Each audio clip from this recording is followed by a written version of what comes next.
By the beginning of the Common Era, great empires have risen and a massive trading network connects most of Europe and Asia. But the trade routes also carry an invisible threat. Disease. Massive epidemics that some blame for taking down both the Roman Empire and China's Han Dynasty.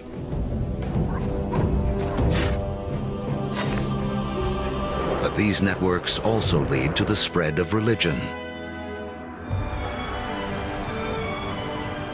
In 312 AD, the Roman Emperor Constantine converts to Christianity, paving the way for it to become the dominant religion of Europe and the West.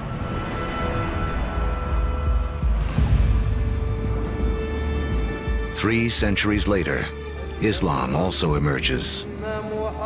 A religion that will, for a time, unify a territory 2.5 times larger than Rome ever was. Arab trade will drive innovation for the next 1,000 years and expand the global network to places it has never gone before. The Arabs are sitting in the middle of Afro-Eurasia. There are Arab traders who are sailing off to China. There are Arab traders who are traveling all the way to the Atlantic Ocean.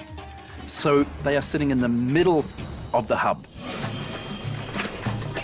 One secret to Arab trade: the camel. A creature whose ancestor, like the horse, escaped across the Bering Land Bridge out of North America. A caravan of 6 camels can lug as much as 2 tons of cargo as far as 60 miles a day, twice the load of a donkey caravan in half the time.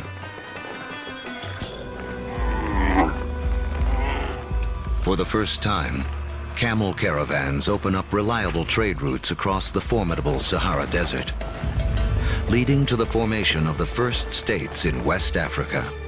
Arabic trade expands, moving salt from the Sahara to Rome, rice from Eastern Asia to India, the secrets of making paper out of China into Europe, and countless other inventions and ideas around the world.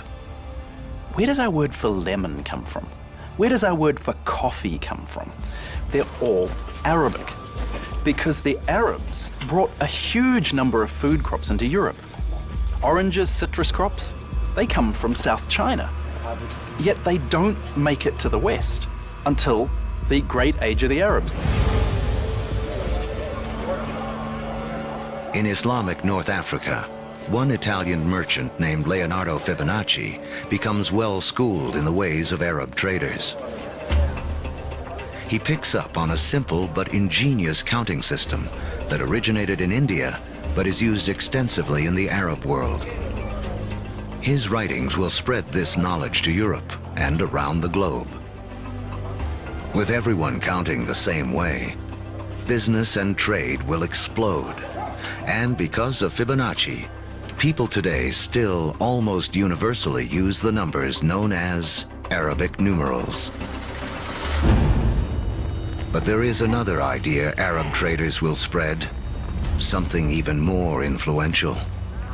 It originates in China around 800 AD. A Chinese alchemist in search of an elixir for long life instead stumbles upon chemistry that can bring sudden death. He combines carbon and sulfur with saltpeter, a compound made of potassium, nitrogen, and oxygen. Forged in the stars, these elements now come together to make gunpowder. The recipe for gunpowder eventually moves west across the Silk Roads to the Islamic world, where Muslim warriors use it to fire cannonballs at Christian crusaders.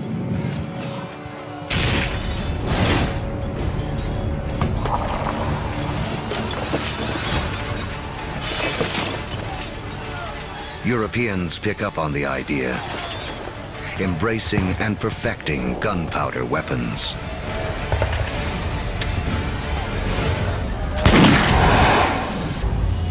In 1492 AD. There are roughly 400 million people in the world, but it is still divided in two. In the Americas, the civilizations of the Aztecs, Mayans, and Incas have all arisen. While halfway around the world, in the aftermath of the fall of Rome, Europe has cracked like an egg into individual states. For Italian-born Christopher Columbus, this means he can appeal for funding from a succession of European rulers. Until he finally convinces the King and Queen of Spain to back his expeditions. It has taken all of Earth's history to make Columbus's journey possible. For tacking into the wind, he uses triangular sails, a technology copied from the Arabs. To guide him, the compass, an invention from China. And guiding the needle, a magnetic field formed with the core of the planet itself. Although Columbus is looking for a new way to sail to India, what he does instead is finally and forever connect the two halves of the world. The voyage is not just significant in American history. As you'll see, it's a pivotal event in all of human history. Nothing will ever be the same.